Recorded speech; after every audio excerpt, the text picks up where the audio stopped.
Hello दोस्तों, नमस्कार। SM किसी चैनल में मैं आप सब लोगों का दिल से बहुत बहुत स्वागत करता हूं। सो दोस्तों, इस वीडियो में हम लोग बात करने वाले बहुत ही एक इंटरेस्टिंग टॉपिक के बारे में। जैसे कि आप सभी लोगों को पता ही है कि इलेक्शन ऑफिशियली ख़त्म यहाँ पे हो चुका है। सारी चीज़ें रिजल्ट सामने आ चुकी है, प्लस उसी के साथ साथ किसकी सरकार बन रही है वो भी सारी चीज़ें क्लियर आउट हो चुकी है।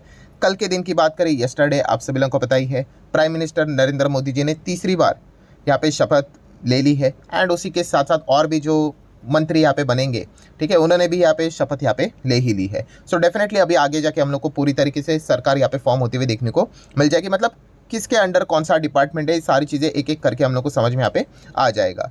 सो दोस्तों, अगर हम लोग आगे की बात करें तो ऐसा लग रहा है सब कुछ यहाँ पे इजीली यहाँ पे चल रहा है करके, बट नहीं, पिक्चर अभी भी बाकी है। जैसा बोलते हैं ना, वैसा मतलब अभी भी कुछ सिनेरियो हम लोग को देखने को यहाँ पे मिल रहे हैं। और ऐसी कुछ खबरें हम लोगों को फिलहाल तो रिपोर्ट के जरिए फिलहाल तो देखने को मिल रही है। और इसमें कोई ये शॉकिंग बात नहीं है, ठीक है। मैं अगेन यहाँ पे कहना चाहूँगा कि जब भी इस प्रकार की सरकार बनती है, इस प्रकार की सरकार मतलब थोड़ा सा आप यहाँ पे कह सकते हैं बनी तो एनडीए की ही सरकार है, बट येस कि मेजॉरिटी किसी भी सिंगल लार्जेस्ट पार्टी हम लोग को देखने को नहीं मिल रही। सिंगल लार्जेस्ट पार्टी कौन है? बीजेपी।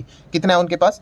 240। हाँ, लास्ट टाइम की बात करें, उसके पहले की भी बात करें 2019-14 की, तो सिंगल लार्जेस्ट पार्टी बीजेपी थी, बट उनके पास 272 से भी ज़्यादा सीटें थी। तो ऐसी जब सरकार यहाँ पे बनती है तो मार्केट का कॉन्फिडेंस अलग लेवल पे ही रहता है। इस वक्त की जो सरकार बनी है, डेफिनेटली मार्केट के पास कॉन्फिडेंस तो ज़रूर है, बट बीच बीच में इस प्रकार के जो खबरें हम लोग को रिपोर्ट के जरिए देखने को यहाँ पे मिलती रहेगी, ये बाजार को हर मोड़ पे क्या करेगी? परेशान करेगी। पहले तो दिमाग से कचरा निकाल दो कि अगर आपको ऐसा लगता है कि बाजार कभी जीरो हो जाएगा, ऐसा तो नहीं होता है, ठीक है। शेयर बाजार है, ट्रेडिंग के हिसाब से कोई प्लस खबर चाहिए होती है, कभी माइनस खबर चाहिए होती है, उस हिसाब से मार्केट में हम लोग को रिएक्शन देखने को यहाँ पे मिलता रहता है। तो ये भी एक बेसिक गणित हम लोग को पता होना चाहिए। इसी चीज़ के चलते आज के दिन की बात करें निफ्टी 50, तो आप यहाँ पे देख सकते हो बिल्कुल म्यूटेड रहा, कुछ नहीं, 0.13%, थोड़ा सा डाउन, 30 पॉइंट्स डाउन, कोई बड़ी बात नहीं है। शुरुआत काफ़ी अच्छी रही, एकदम धमाकेदार, ऐसा लग रहा था और बाजार ऊपर ही जाएगा करके। देन उसके बाद गिरावट, देन उसके बाद कंसोलिडेशन, एंड देन अचानक और गिरावट हम लोग को देखने को यहाँ पे मिली है। तो अलग अलग खबरें यहाँ पे चलती रहती है, ठीक है। एंड यही तो मार्केट का काम होता है भाई, ठीक है। बिना खबरों के बाजार रिएक्ट कैसे करेगा, ठीक है। तो वैसे ही चीज़ें हम लोग को फिलहाल तो देखने को यहाँ पे मिल रही है। जैसे कि अगर मैं यहाँ पे बात करूँ दोस्तों, तो आप सभी लोगों को पता ही है अभी का सबसे इंपॉर्टेंट पॉइंट कौन सा है कि लोकसभा का जो स्पीकर का जो पोस्ट है, ठीक है, इससे रिलेटेड काफ़ी खबरें हम लोग को देखने को यहाँ पे मिल रही है, क्योंकि ये सबसे मतलब बोलते हैं ना, one of the most powerful post हम लोग को देखने को यहाँ पे मिल जाती है। आप सभी लोगों को भी यहाँ पे पता ही है कि उस कुर्सी के ऊपर कौन बैठेगा, जो स्पीकर का जो पोस्ट है, क्योंकि वो जो पोस्ट है उसके पास काफ़ी अनगिनत पावर हम लोग को देखने को मिल जाती है। अभी देखा गया वैसे जो व्यक्ति उस जगह पे बैठेगा वो निष्पक्ष काम करने की शपथ यहाँ पे लेता है, ठीक है। वैसे उन्होंने यहाँ पे करना चाहिए करके, बट फिर भी हम सभी लोगों को यहाँ पे पता ही है कि किस प्रकार से चीज़ें यहाँ पे चलती है करके। वैसे तो देखा गया, आप सभी लोगों को पता ही है कि एनडीए की सरकार यहाँ पे बन चुकी है। एंड अगर देखा गया तो बीजेपी 240 सीटों के साथ यहाँ पे सबसे मजबूत पार्टी देखने को मिले। तो यूजुअली इतिहास ऐसा ही है कि अगर आप देखोगे कि जो ज़्यादा मतलब सीटों के साथ आ जाता है, ठीक है, वो अपना ही स्पीकर वहाँ पे नियुक्त कर लेता है, ठीक है। और जैसे मैंने आप लोगों को बताया कि वो जो पोस्ट है वो काफ़ी इंपॉर्टेंट रहती है। मैं इसके ऊपर भी आऊँगा कि आप लोगों को बताने के लिए कि क्यों उसके लिए काफ़ी लोग झगड़ा यहाँ पे करते हैं करके। बीजेपी ही हम यहाँ पे कह सकते हैं कि उस पोस्ट के ऊपर क्या करेगा, अपना व्यक्ति को यहाँ पे बैठाएगा। बट फिलहाल अगर हम लोग बात करें दोस्तों, तो आप सभी लोगों को पता ही है एनडीए की सरकार यहाँ पे बनी है टीडीपी एंड उसी के साथ साथ जेडीयू के समर्थन के चलते, ठीक है। और भी उनके मित्र दल है, उनके समर्थन के चलते भी है, बट वो उनके साथ यूजुअली देखा गया तो कई समय से हम लोग को देखने को यहाँ पे मिलते थे। बट इन दो पार्टीज़ की अगर हम लोग बात करें तो थोड़ा बहुत हम लोग को कभी कभी क्वेश्चन मार्क देखने को यहाँ पे मिलता था। एंड फिलहाल जो रिपोर्ट के जरिए खबरें सामने आ रही है, इन दो पार्टीज़ के बीच में हम लोग को घमासान देखने को मिल रहा है। किस चीज़ के चलते? लोकसभा स्पीकर को लेकर, कि जेडीयू कहते हैं कि भाई उन्हें चाहिए, टीडीपी कहता है उन्हें चाहिए। अभी देखा गया वैसे तो बीजेपी का ही बनना चाहिए भाई, बिकॉज 240 सीटें उनके पास है। ये सारा फिलहाल तो हम लोगों को अंदर का मामला अभी फिलहाल तो देखने को मिला रिपोर्ट के जरिए, ठीक है। ये चीज़ें चलती रहेगी भाई, इसी को पॉलिटिक्स कहते हैं। और हर कोई पॉलिटिक्स में अपने फायदे के ही विचार यहाँ पे करता रहता है। हाँ, मार्केट के हिसाब से देखा गया तो मार्केट को ये चीज़ें बिल्कुल पसंद नहीं होती भाई। हमें तो चाहिए सब कुछ आराम से यहाँ पे चले करके। बट फिलहाल जिस प्रकार से अभी गवर्नमेंट बनी है, इवन दो एनडीए की गवर्नमेंट बनने के बावजूद सिंगल लार्जेस्ट पार्टी यहाँ पे कोई नहीं बनी है। तो इसलिए इस प्रकार की चीज़ें हम लोगों को भविष्य में भी कुछ ना कुछ होते हुए देखने को यहाँ पे मिलती रहेगी। प्लस उसी के साथ साथ अपोजिशंस की बात करें, मतलब इंडिया अलायंस की अगर हम लोग यहाँ पे बात करें, तो उन्होंने भी कहा है कि स्पीकर इस वक्त का जो बनना चाहिए वो टीडीपी का यहाँ पे बनना चाहिए या फिर जेडीयू का बनना चाहिए। वो तो काम करते ही रहेंगे इस प्रकार से, उनका तो अभी फुल फ्लेजेड काम यहाँ पे बन चुका है। एंड इस वक्त अपोजिशन भी कोई ऐसा वैसा अपोजिशन नहीं, बहुत स्ट्रॉन्ग अपोजिशन है। हम कह सकते हैं लगभग 10 साल के बाद हमें अपोजिशन यहाँ पे मिल रहा है करके, क्योंकि इसके पहले अपोजिशन तो प्रॉपरली था भी नहीं। सिंगल लार्जेस्ट पार्टी बीजेपी रहती थी एंड सेकेंड लार्जेस्ट पार्टी देखा गया तो कांग्रेस कुछ मतलब ज़्यादा सीटें उनको मिलती ही नहीं थी। जिस प्रकार से अपोजिशन होना चाहिए, मिनिमम रिक्वायरमेंट रहती सीटों की, तो वो रहती नहीं थी। बट अभी की अगर हम लोग बात करें तो कांग्रेस पार्टी के पास आप सभी लोगों को पता ही है 100 सीटें देखने को यहाँ पे मिल चुकी है। ठीक है, 99 थी, अभी एक कोई तो अदर मेंबर जो था वो उनके साथ यहाँ पे ज्वाइन हो चुका है। 6 महीने का टाइम रहता है, आप किसके पार्टी के साथ जाना चाहते हो आप जा सकते हो अदर मेंबर्स का, तो एक कोई तो यहाँ पे ज्वाइन हो चुका है।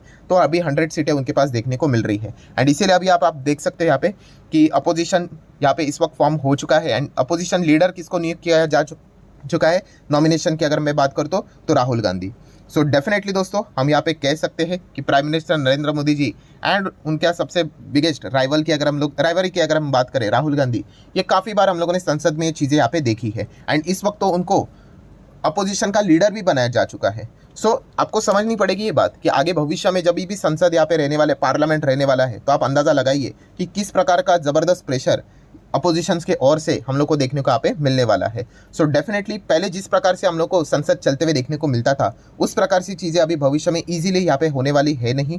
ठीक है, तो डेफिनेटली इस एक पॉइंट को लेकर मार्केट में ज़रूर हम लोग को यहाँ पे रिएक्शन देखने को यहाँ पे मिल रहा है। देन अगर अभी हम लोग आ जाते हैं दोस्तों कि उस भाई के ऊपर, कौन सा वाला भाई, कि जो लोकसभा स्पीकर की अगर हम लोग बात करें इतना इंपॉर्टेंट क्यों है वो सीट की अगर हम लोग बात करें तो दोस्तों अभी रिसेंटली अगर हम लोग बात करें पिछले 1-2 साल में पूरे देश भर में अगर देखा गया ये केस तो काफ़ी पॉपुलर हुआ था। कौन सा, कि महाराष्ट्र के केस की बात करें तो शिवसेना आप सभी लोगों को पता ही है, उसी के साथ साथ एनसीपी जो शरद पवार जी की पार्टी है यहाँ पे हम लोग को देखने को मिलती थी। सो इन पार्टीज़ में क्या हो गया, यस कल्यूजन हो गया, मतलब यहाँ पे जो एक साथ जो लोग यहाँ पे रहते थे उनमें ही डिवीजन यहाँ पे हो गया। कोई लोग कहते कि हम इनके साथ है, कोई लोग कहते हम दूसरों के साथ है। फिर वो पार्टी से रिलेटेड चीज़ें कितनी हो गई, इलेक्शन कमीशन तक चले गए कि किसकी पार्टी है एक्चुअली करके, एंड वो पूरा ड्रामा हम लोग को देखने को यहाँ पे मिला। और इसमें क्या हो जाता है दोस्तों कि जो संसद में हम लोगों को पार्लियामेंट में जो मेंबर्स देखने को मिल जाते हैं वो किसके साथ है, ठीक है, वो भी तो डिवाइड यहाँ पे हो जाते हैं एंड वो सब कुछ कल्यूजन हो जाने के बाद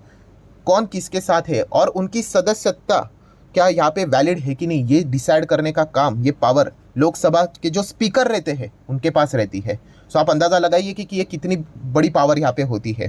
ठीक है, एंड इसी चीज़ को लेकर बाद में हम लोगों ने यहाँ पे देखा था कि लोकसभा स्पीकर की जो पावर के चलते यहाँ पे क्या क्या चीज़ें हम लोग को होती हुई देखने को यहाँ पे मिली थी। एंड यही चीज़ें अगर हम लोग भविष्य की अगर हम लोग बात करें दोस्तों तो जेडीयू की अगर हम लोग बात करें, जेडीयू मतलब नीतीश कुमार जी की पार्टी की बात करें दोस्तों, तो उनको इस चीज़ का डर तो हमेशा यहाँ पे सताता रहता है। किस बात का डर, कि क्या पता उनकी पार्टी भी ऐसे ही तोड़ ना जी जाए। अभी आप बोलोगे ये मैं क्यों बोल रहा हूँ, ये मैं नहीं बोल रहा भाई, अगर आप गूगल भी करके देख लो, नीतीश कुमार जी ने खुद ये इल्ज़ाम एक बार बीजेपी के ऊपर लगाया था कि इनकी ये पार्टी तोड़ने की कोशिश कर रहे हैं करके। ठीक है, सो आप अंदाज़ा लगाइए दोस्तों कि अगर भविष्य में अगर ऐसा अगर कुछ हो जाता है, क्योंकि है तो पॉलिटिक्स भाई, यहाँ पे ये मत समझना कि भाई सब कुछ एकदम बढ़िया है करके, भूल जाइए ये चीज़ें। ठीक है, आपको शायद से अभी उतना एक्सपीरियंस नहीं हुआ है। हर कोई यहाँ पे अपने फ़ायदे की सोचता है, एकदम प्योर अपने फ़ायदे की। ठीक है, जहाँ पे फ़ायदा दिखेगा वहाँ पे चले जाएंगे। ठीक है, तो अभी यहाँ पे तारुफ्य की पुल बांधेंगे, कब तक रहेंगे डोंट नो, जब तक फ़ायदा हो रहा है तब तक रहती है चीज़ें, वरना रातों रात खेल पलटने के लिए वक्त भी नहीं लगता है। ठीक है, तो इसीलिए अगर देखा गया दोस्तों तो जेडीयू की अगर हम लोग बात करें प्लस उसी के साथ साथ टीडीपी की भी अगर हम लोग बात करें तो वो क्या करेंगे, लोकसभा का स्पीकर का जो पोस्ट है वो अपने पास लेके रखने की कोशिश करेंगे। क्यों, क्योंकि मान लीजिए अगर भविष्य में अगर कुछ अगर उनके साथ अगर ऐसा हो जाता है, मान लीजिए पॉलिटिक्स है भाई, तो फिर अल्टीमेटली घूम फिर कर चीज़ें कहाँ पे आएगी, लोकसभा के स्पीकर के पास आएगी। एंड अगर ऐसा कुछ पार्टी अगर वो तोड़बीड़ अगर दे देते हैं तो मेंबर्स यहाँ के वहाँ पे अगर चले गए तो स्पीकर का पोस्ट अगर आपके पास है तो सीधा आप क्या कर सकते हो, उनको रिजेक्ट भी करवा सकते हो। तो इसीलिए अगर देखा गया तो ये चीज़ें मार्केट में चल रही है कि खुद के मतलब बोलते हैं ना इंश्योरेंस करवाने के लिए कि हाँ हमारी चीज़ें मांगी जाए, मतलब मांगे यहाँ पे मानी जाएगी, हमारी पार्टी तोड़ी नहीं जाएगी। तो इसलिए देखा गया तो वो लोकसभा स्पीकर का पोस्ट यहाँ पे डिमांड कर रहे हैं। ठीक है, अब ये देखने वाली बात है देंगे कि नहीं, यूजुअली तो बीजेपी नहीं देगा क्योंकि वो मोस्ट पावरफुल पोस्ट रहता है एंड ऊपर से अभी देखा गया तो अपोजिशन लीडर भी है, ऊपर से वो राहुल गांधी है। ठीक है, तो वो आगे आपको भविष्य में पता ही है कि अदानी वाला मुद्दा भी वो रेज यहाँ पे करें, काफ़ी चीज़ें यहाँ पे होने वाली है। तो बीजेपी भी अगर देखा गया भाई इस पोस्ट को तो किसी भी हाल में यहाँ पे नहीं छोड़ेगी। तो कॉम्प्रोमाइज़ करने तो शायद से वो और क्या कर सकते हैं, उनको अलग अलग और डिपार्टमेंट दे दे। तो मतलब कुल मिला के आप कहानी समझ रहे हैं दोस्तों, यस, कि अभी जो फोकस है वो कैसे यहाँ पे पॉलिटिक्स के ऊपर हम लोग को ज़्यादा जाते हुए देखने को यहाँ पे मिल रहा है और आने वाले नेक्स्ट 5 साल में यही चीज़ें होते हुए देखने को मिलने वाली है। हाँ, शेयर मार्केट के हिसाब से अगर हम लोग बात करें दोस्तों तो थोड़ा सा विषय हम ऐसा कह सकते हैं, हाँ भाई डिसअपॉइंटमेंट वाला है। ठीक है, हाँ, बट अगर हम लोग बाकी चीज़ों की अगर हम लोग बात करें, मतलब ओवरऑल कंट्री वाइज अगर हम लोग बात करें, तो इस प्रकार की चीज़ें अच्छी भी मानी जाती है, ठीक है, क्योंकि बैलेंस चीज़ें होनी चाहिए। ऐसा नहीं कि आप एक को ही पावर दे दो तो फिर वो मनमानी भी हो जाती है, ठीक है। सो अपोजिशंस का रहना भी ये नॉर्मल में मार्केट के इस आउटसाइड मार्केट की यहाँ पे बात करूँ तो अच्छी चीज़ें यहाँ पे मानी जाती है, ठीक है। हाँ, बट मार्केट के पर्सपेक्टिव से अगर मैं बात करूँ यहाँ पे, तो यस, इस प्रकार की चीज़ें हम लोग को भविष्य में भी देखने को यहाँ पे मिलती रहेगी। अगेन कह रहा हूँ, इससे कोई मार्केट जीरो नहीं होता है भाई, इससे कोई डरने की जरूरत नहीं है। अगर आप एक इन्वेस्टर हो तो इन्वेस्टर का काम एक ही होता है, yes, B is equal to B, business देखकर बाय करना होता है। आपके बिजनेस में दम है तो डेफिनेटली वो आपको अच्छे रिटर्न्स देगा। हाँ, बट अगर वो सरकार से जुड़ी हुई कंपनी है तो वो डेफिनेटली देखने वाली बात है कि अभी कौन किसके अंडर, कौन सा कैबिनेट, मतलब वो जो मिनिस्ट्री है वो यहाँ पे रहने वाली है, उनके विचार क्या है, प्लस बजट क्या रहेगा। तो ये सारे सवाल के जवाब अभी हम लोग को भविष्य में जैसे जैसे मिलेंगे वैसे वैसे मैं आप लोगों को अपडेट यहाँ पे करवा दूंगा। बट ओवरऑल कंक्लूजन क्या निकल कर आ रहा है, यस, पिक्चर अभी भी बाकी है, कुछ सवाल के जवाब मिलना अभी भी बाकी है। अभी देख लेते हैं लोकसभा स्पीकर से रिलेटेड, ठीक है। यूजुअली तो मुझे लगता है भाई बीजेपी तो किसी हाल में नहीं छोड़ेगी, ठीक है, अभी उनकी ही पार्टी है, यूजुअली वही रहने चाहिए। बट टीडीपी एंड जेडीयू इससे रिलेटेड यहाँ पे डिमांड सामने रखते हुए देखने को यहाँ पे मिल रहे हैं। और इतिहास भी अगर आप थोड़ा सा उठाकर देख लोगे, वाजपेयी की सरकार से रिलेटेड आप चीज़ों को देख लेना, टीडीपी ने तभी स्पीकर से रिलेटेड क्या किया था, तो आप लोगों को समझ में आ जाएगा कि बीजेपी भी इतने ईजिली यहाँ पे इन चीज़ों को जाने नहीं देंगे। तो देख लेते हैं आगे क्या होता है। इसी चीज़ में निगोशिएशंस करने पड़ते हैं, बहुत सारा कॉम्प्रोमाइज़ करना पड़ता है, बट फिलहाल ये स्थिति हम लोग को देखने को यहाँ पे मिल रही है। सो आशा करता हूँ दोस्तों वीडियो हेल्पफुल लगा होगा, तो चाहो तो आप इसको लाइक एंड शेयर कर सकते हो। मिलते हैं अगले वीडियो में, तब तक के लिए बाय बाय।